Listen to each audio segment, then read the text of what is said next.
वाढता वाढता वाढे या उक्तीनुसार जगाची लोकसंख्या वाढत चालली आहे। आपल्या देशाच्या लोकसंख्येनं सध्या 146.39 कोटींचा टप्पा ओलांडलाय आणि या आकडेवारीनुसार भारत हा जगातील सर्वाधिक लोकसंख्या असलेला देश बनलाय।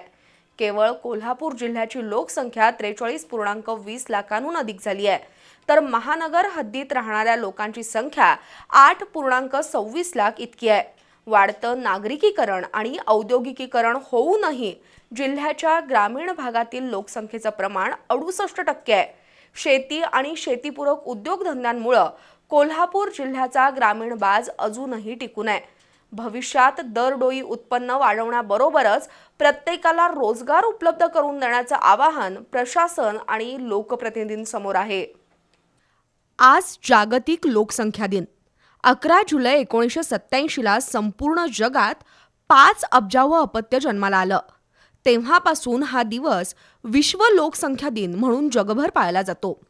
जगभर वाढत असलेली लोकसंख्या हा चिंतेचा विषय आहे। प्रत्येक सेकंदागणिक प्रचंड वेगानं लोकसंख्या वाढतीये। आज जगाची लोकसंख्या 8.3 अब्ज झाली आहे।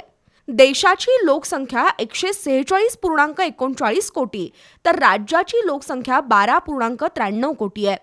कोल्हापूर जिल्ह्याची आजची लोकसंख्या 43,20,000 इतकी असून ग्रामीण भागातील लोकसंख्येचं प्रमाण अजूनही 68% आहे। नागरीकरण आणि औद्योगिकीकरणामुळे खेडेगावातून महानगरांमध्ये स्थलांतरित होण्याचं प्रमाण वाढलं असताना कोल्हापूर जिल्ह्यात मात्र अजूनही ग्रामीण बाज टिकून आहे।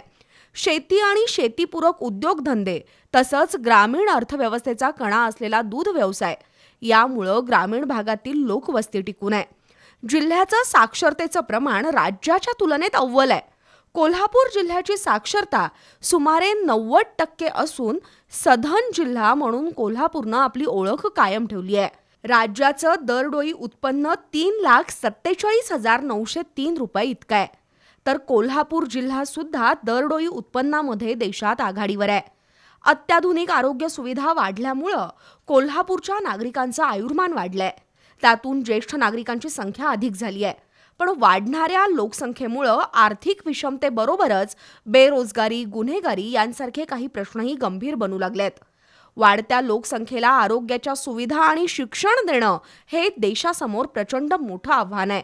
एकीकडे शिक्षणाची टक्केवारी वाढली असली तरी पदवीधर होऊन किंवा टेक्निकल विषयात उत्तीर्ण होऊन मोठ्या संख्येनं बाहेर पडलेल्या युवा वर्गाला रोजगार देण्यामध्ये अनेक नव्या समस्या निर्माण होत आहेत।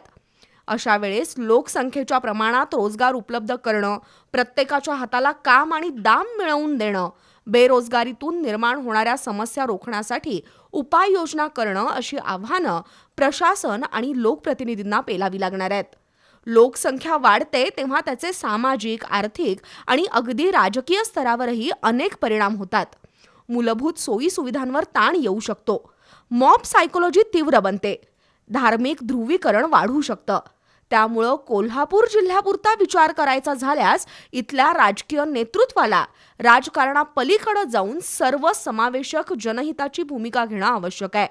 शहराची हद्दवाढ करताना फक्त लोकसंख्येचा विचार करून चालणार नाही, तर उपलब्ध लोकसंख्येचा विधायक वापर करण्याचं आव्हान इथल्या लोकप्रतिनिधींना पेलावं लागणार आहे।